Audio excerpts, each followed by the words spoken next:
Alors, bien, bonjour à tous. Merci, Karine, de la présentation. Je suis impressionnée d'avoir l'auditoire ce soir.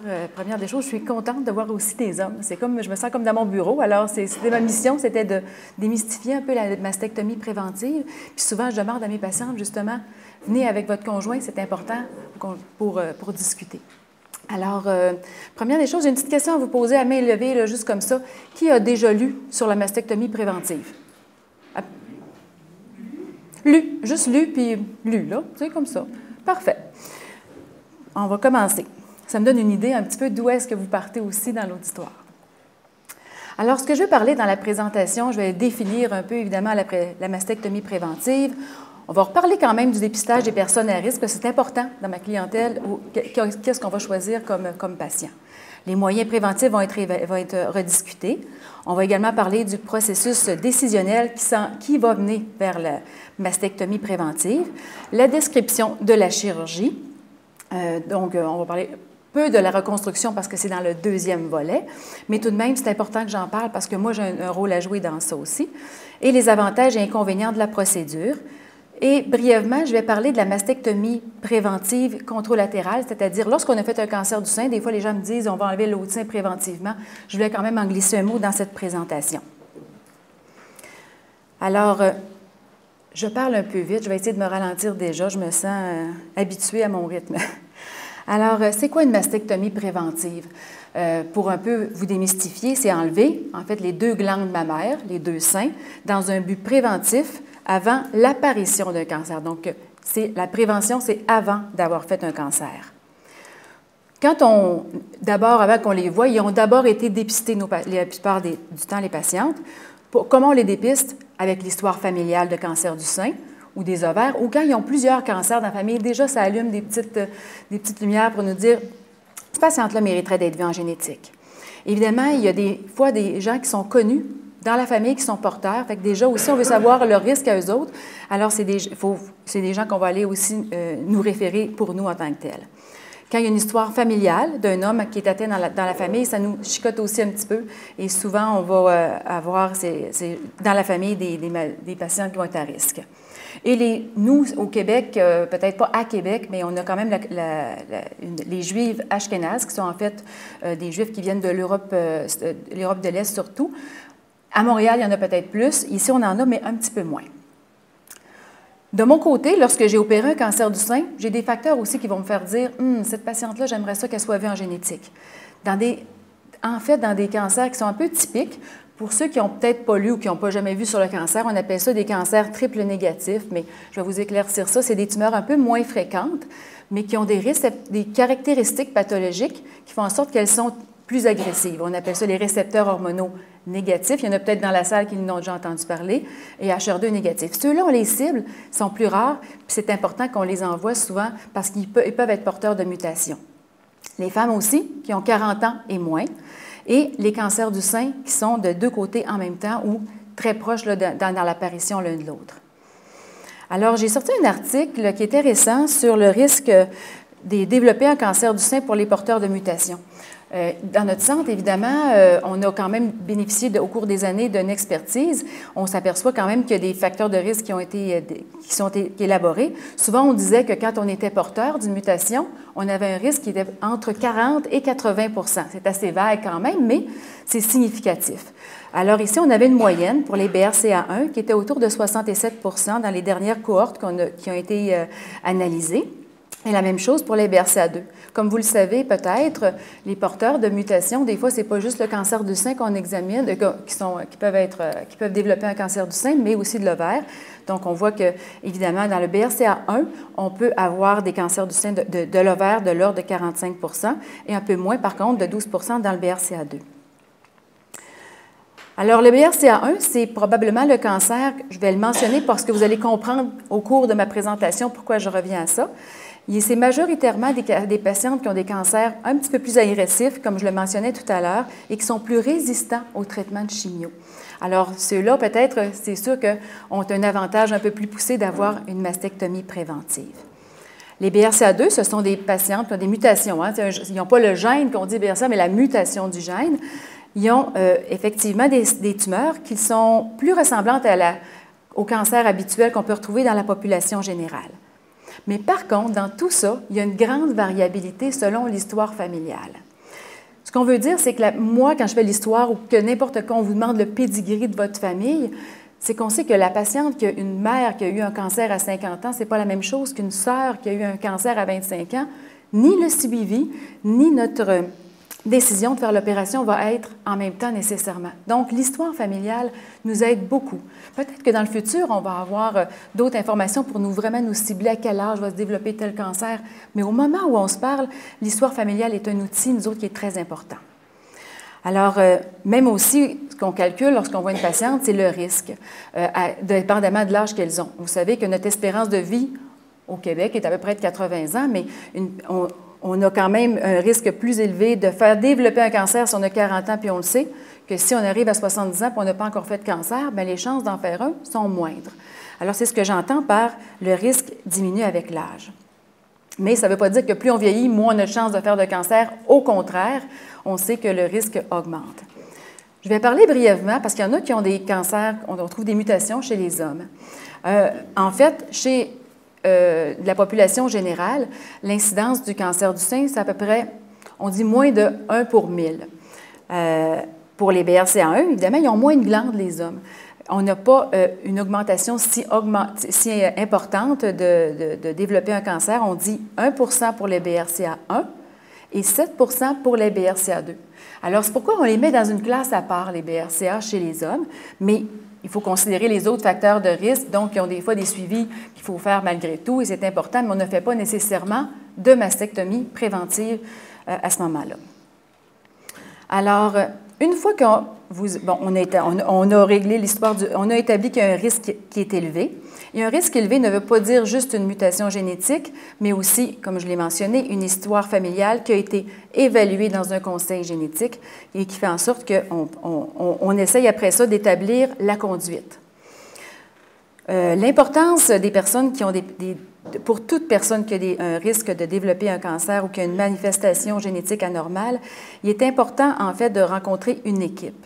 Et ça, on ne le dira jamais autant que dans ces années-ci. L'équipe multidisciplinaire est importante pour toutes les décisions parce que chacun a à apporter dans son rôle. Ici, on parle d'équipes de génétique au départ qui vont établir le risque, expliquer ou avant même de faire le test exactement ce qu'on fait ici. Et après ça, on va établir si le risque est élevé, quelle est la procédure. Généralement, nous, on exige de voir un chirurgien oncologue, pas pour le faire opérer, mais au moins pour avoir justement l'explication en quoi ça consiste. Chirurgien plastique, si la procédure est pensée et réaliste pour le patiente. Le gynéco-oncologue aussi, parce que souvent, les ovaires peuvent être impliqués, il y a des suivis à faire.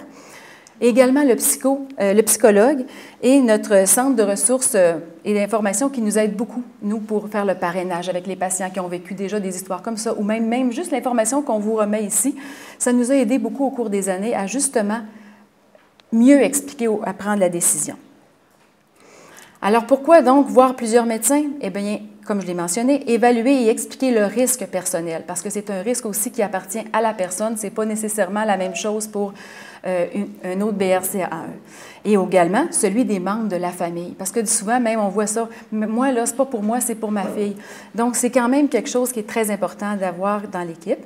Faire comprendre les implications et les avenues possibles pour diminuer ce risque. Et chacun évolue dans son histoire. Des fois, on voit des gens qui ont le BRCA depuis 1 an, mais là, ils sont prêts à me rencontrer. C'est un processus qu'il faut faire progressivement. Une fois qu'on rencontre le chirurgien, mais justement, on peut parler de la modalité chirurgicale, mais quelle est la meilleure? Il y a différentes façons de faire, selon l'histoire familiale ou le type de mutation ou l'âge de la patiente. Quel est le meilleur timing pour le faire aussi? Il y a une discussion qui est à faire avec le chirurgien et avec le psychologue aussi, s'assurer qu'on est en bon état pour le faire. Exemple, la personne qui vient d'avoir le décès de sa sœur ou le décès d'un membre de sa famille d'un cancer va toujours être un peu plus, c'est normal, on est un peu réactionnel, on dit « Oh, mon Dieu, là c'est le temps que je me décide ». C'est souvent pas le meilleur temps, justement, parce qu'on est trop émotionnel. Fait que des fois, on a le psychologue qui vient nous mettre un petit peu en face de la situation, puis ça peut nous aider et avant et après. Et aussi, l'équipe sert à la surveillance après la chirurgie, mais aussi s'il n'y a pas de décision chirurgicale. Donc, il y a des choses qui évoluent. Vous savez, la génétique est en pleine ébullition présentement, fait qu'il y a des choses qui apparaissent ou des suivis qu'il faudra faire, mais c'est important d'avoir cette surveillance-là. Alors, quels sont les choix à faire donc, quand le risque de cancer est élevé? Alors, d'abord, la surveillance plus étroite. Alors, je suis sûre peut-être que ceux qui ont assisté à d'autres conférences ont peut-être déjà, je fais de la répétition, mais moi, je le répète encore lorsque je rencontre les patientes. On peut, en attendant la décision, continuer à faire des examens cliniques rapprochés. On parle de 6 mois à 1 an. De faire des mammographies annuelles chez les patientes qui sont dans la catégorie des mammos. Je vais les spécifier tantôt dans le détail. Et les résonances magnétiques également qui sont dans le réseau des examens disponibles. Deuxième option, c'est de faire une médication anti-hormonale préventive. Celle-là, je vais vous avouer, je la mentionne, on l'utilise peu pour la simple et bonne raison que le médicament qui est utilisé le plus en prévention n'est pas accepté par Santé Canada. Également, donne des effets secondaires. C'est un médicament anti-hormonal, donc anti-estrogène, donne des effets secondaires beaucoup. Et le but n'était pas de me présenter cette option-là, mais c'était pour vous dire que ce n'est pas vraiment le choix de nos populations au Québec. L'ovariectomie, également, peut être un choix, même pour diminuer le risque de cancer du sein. Donc, dans certains cas, quand il y a une histoire familiale, beaucoup de plus d'ovaires, ça peut être une bonne option, puisqu'on diminue le risque d'environ 50 de développer un cancer du sein. Et ce dont je suis là pour parler, c'est la mastectomie totale bilatérale préventive. Ici, j'ai fait également un petit résumé que c'est pas très compliqué, mais c'est les dernières données, en fait, de recommandations d'un NCCN. C'est des centres nationaux là, de consensus. Donc, souvent, il y a plusieurs guidelines, mais je trouvais que celle-ci était assez réaliste tout de même et très bien faite. Alors, dans les patientes qui ont la mutation génétique, les BRCA1 et 2, on fait souvent un examen physique à partir de l'âge de 18 ans, si la patiente est connue. Entre 25 et 29 ans, on recommande une résonance magnétique annuelle, mais pas de mammo. Parce que vous savez, c'est de la radiation. Même si c'est un petit faible degré, si elle a 25 ans à la longue, bien, on s'est dit c'est préférable d'avoir une résonance. Mais à partir, par contre, de 30 ans jusqu'à 75 ans, donc une résonance et une mammographie annuelle. Chez les patientes juste à haut risque, mais qui n'ont pas la mutation, bien, il y a des variations, mais on s'entend sur le fait que souvent, on se base sur l'âge de la patiente dans la famille qui est atteinte et quel est son âge qui est le plus jeune. Si la patiente qui a eu un cancer à 30 ans, bien, on va peut-être commencer l'imagerie à 20 ans. Dans le traitement médical, c'est surtout dans le BRCA2 qui est utile parce que c'est dans cette catégorie de patients-là qu'on a plus de ce qu'on appelle de récepteurs hormonaux sur la tumeur, ces marqueurs-là dont je vous parlais tout à l'heure et qui se comportent comme la population en général.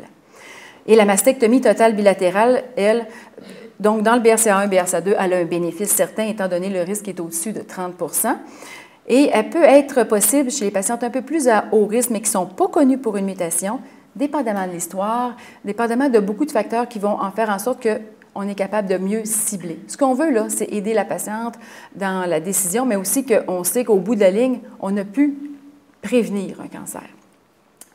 Alors, l'examen physique annuel chez l'homme est recommandé. Je l'ai mentionné simplement pour vous dire qu'il n'est pas concerné par toute cette procédure.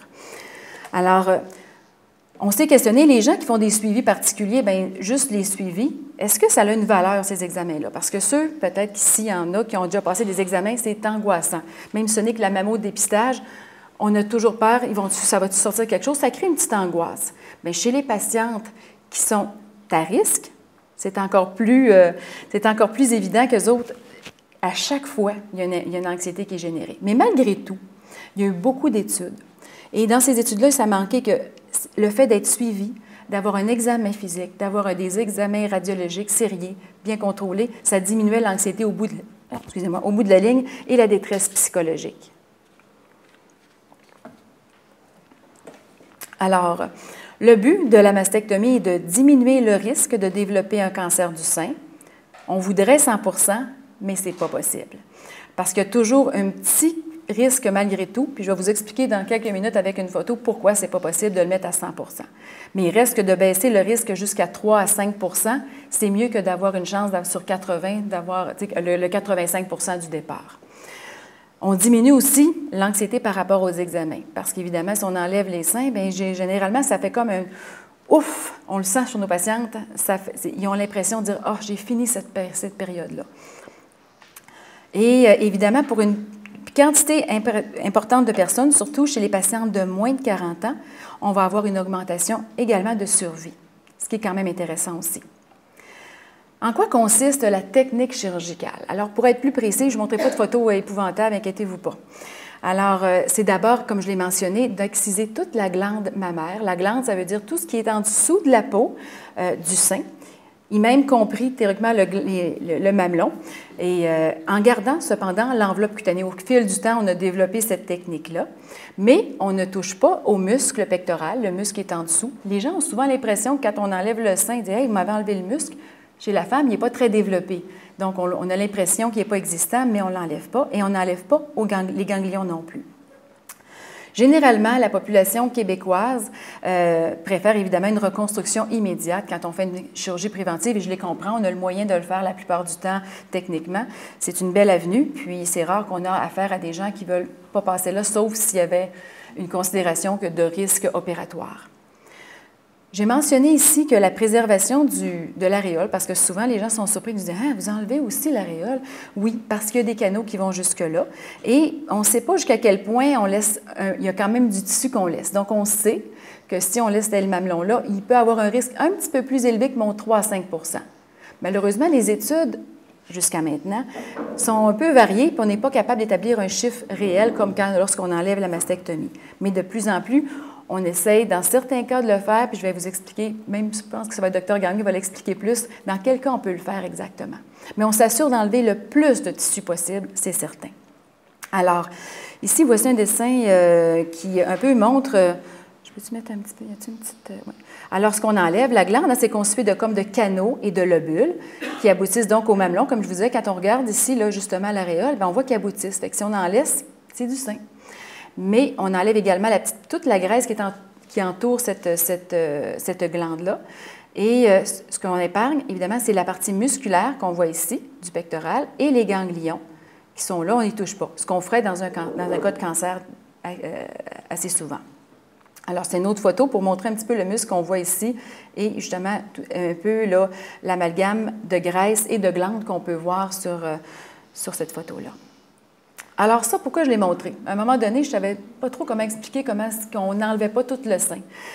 Puis un matin, parce que c'est un matin que je mangeais mon pamplemousse, j'ai dit, c'est exactement ça. Quand on enlève le sein, tu sais, on mange le pamplemousse, il en reste toujours un petit peu. On pourrait tout l'enlever, mais il ne reste pas grand-chose. Puis ça, c'est ce qui nourrit la peau du sein. On ne peut pas tout l'enlever. Il y a toujours des petits filaments qui sont là. Puis, je n'ai pas gratté beaucoup celle-là, par contre, mais il en reste encore moins que ça.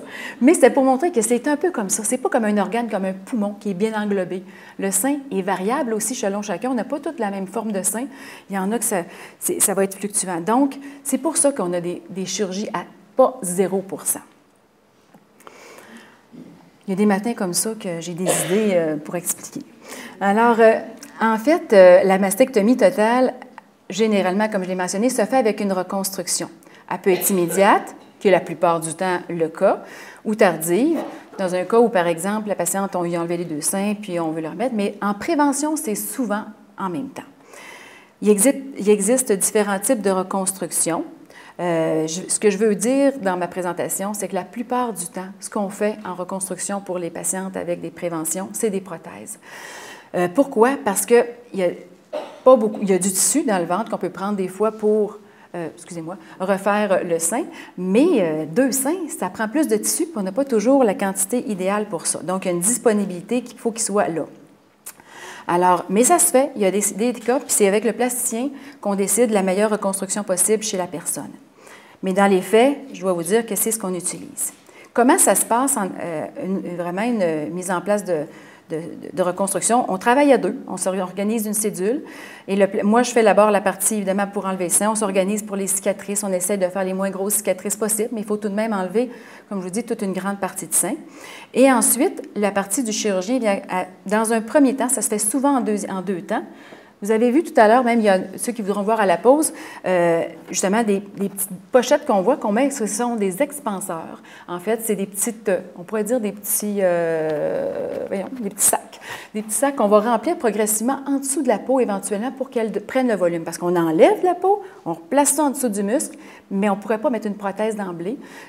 Pas toujours, en fait. Ça peut arriver, mais la plupart du temps, on n'a pas assez de tissu pour que ça soit le bon volume qu'on voudrait. Alors, on place ça.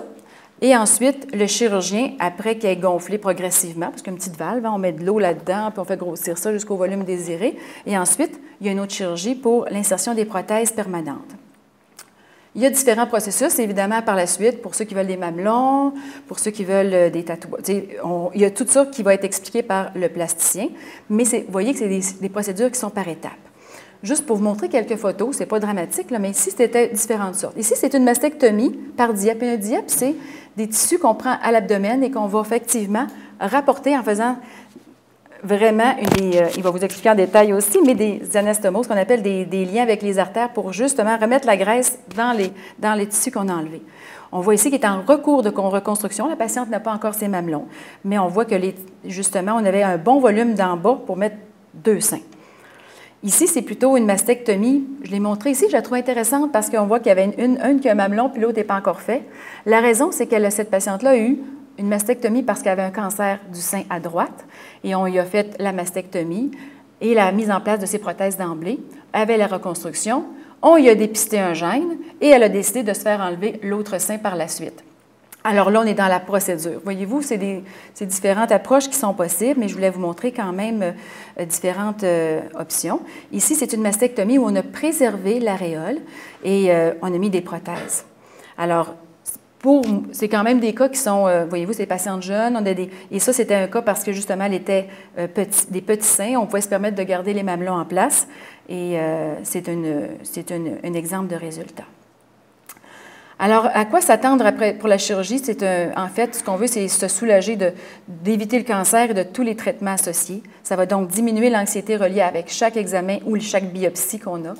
Mais il y a un timing pour le faire, comme je l'ai mentionné. Dans l'âge de la patiente est important. Si on n'a pas eu encore des enfants, si on veut allaiter, on ne fait pas ça à 25 ans nécessairement. Aussi, la vie de couple, je veux dire, il y a quand même une décision qui est à prendre parce qu'on reste...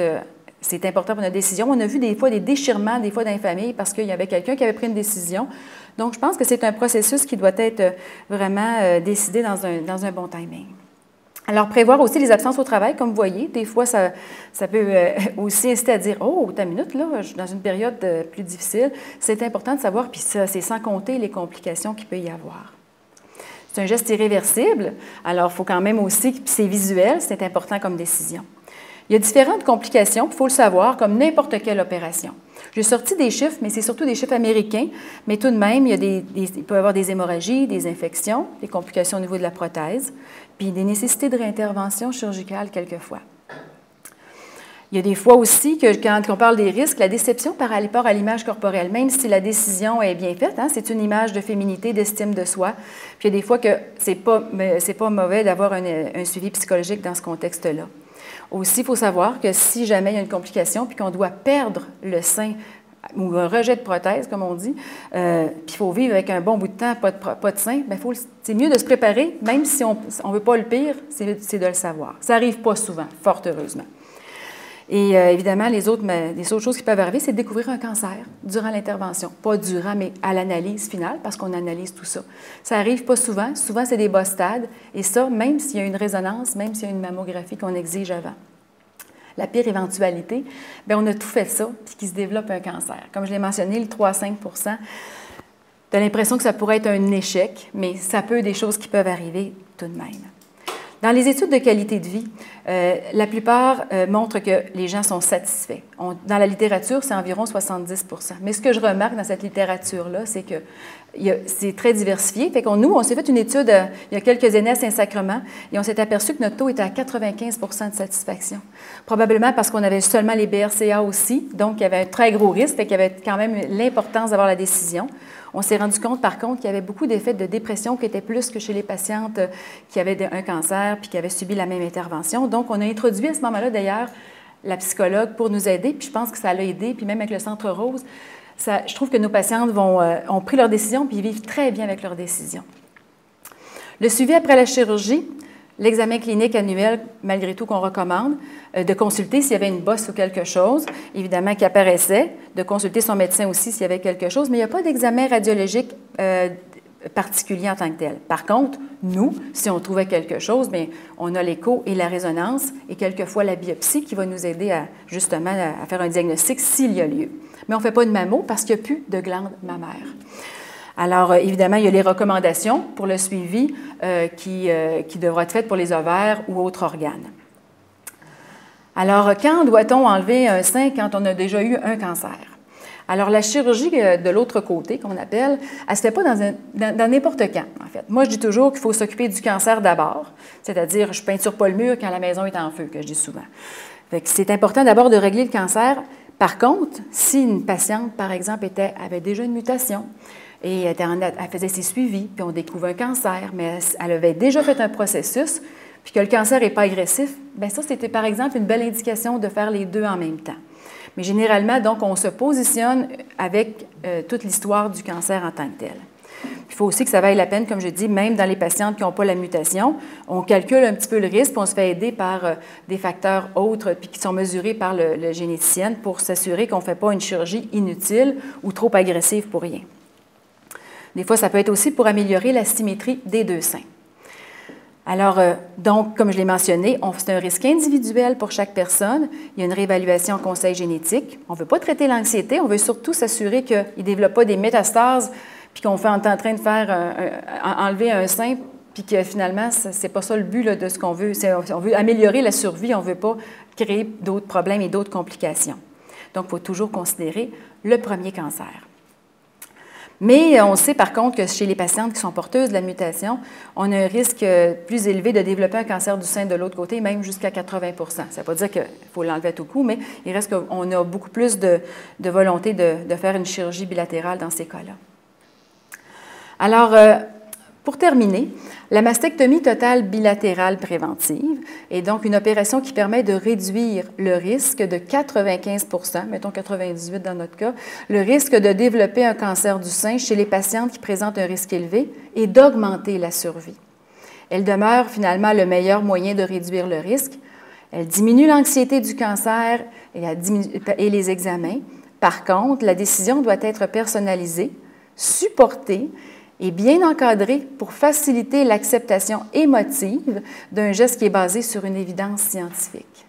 Alors, c'est un pensée dit bien, c'est sûr que je pense que je ne suis pas contre du tout, au contraire, je pense qu'il faut le voir, puis je pense que je vois le bénéfice chez les patientes qui l'ont eu, puis que, mon Dieu, c'est comme si quand ils ont des petits-enfants, puis qu'ils se disent, mon Dieu, il me semble que je vais être une mère plus longtemps. En tout cas, moi, ça me réconforte aussi de voir ça, puis c'est quand même un geste qui, peut-être un jour, va changer, mais pour l'instant, a sa place.